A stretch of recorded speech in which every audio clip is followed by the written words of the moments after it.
Sambar idli சாப்பிட்ருப்பீங்க. Chutney idli try பண்ணியிருக்கீங்களா?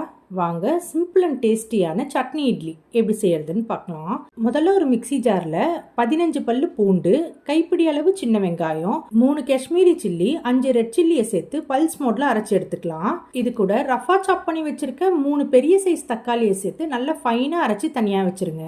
அடுத்து கடாயில ஒரு கரண்டி நல்லெண்ணெய் சேர்த்து நல்லா சூடானதும் கடுகு, உளுந்து, காஞ்ச மிளகாய், கருவேப்பிலை, கொஞ்சமா பெருங்காயம் தாளிச்சிட்டு அரைச்சி வச்சிருக்க வெங்காயம் தக்காளி பேஸ்ட், கொஞ்சமா தண்ணி, தேவையான அளவு உப்பு சேர்த்து நல்லா கலந்து விட்டு மூடி போட்டு ஒரு 10 மினிட்ஸ் மீடியம் ஃப்ளேம்ல நல்லா கொதிக்க வைங்க. வெங்காயம் தக்காளியில இருக்க பச்சை வாசனை எல்லாம் போய் நல்லா எண்ணெய் பிரிஞ்சு வந்ததும் ஃப்ளேமை சுவிட்ச் ஆஃப் பண்ணிட்டு அப்படியே சர்வ் பண்ணீங்கன்னா சூப்பரான கார சட்னி ரெடி.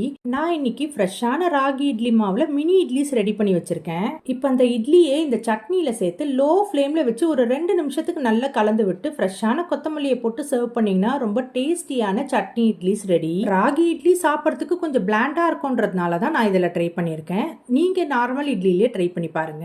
மினி இட்லிஸா இருக்கிறதுனால நான் அப்படியே சேர்த்திருக்கேன். நார்மல் இட்லிஸா இருந்தா சின்ன சின்னதா கட் பண்ணி சேர்த்தீங்கன்னா ரொம்ப டேஸ்டியா இருக்கும். இந்த சட்னி இட்லியே ஒரு வாட்டி நீங்களும் கண்டிப்பா ட்ரை பண்ணி பார்த்துட்டு பிடிச்சிருந்ததுன்னா ஒரு லைக்கை தட்டி விட்டு என்னோட சேனலை சப்ஸ்கிரைப் பண்ணிக்கோங்க. நாளைக்கு வேற ஒரு ரெசிபியோட பார்க்கலாம்.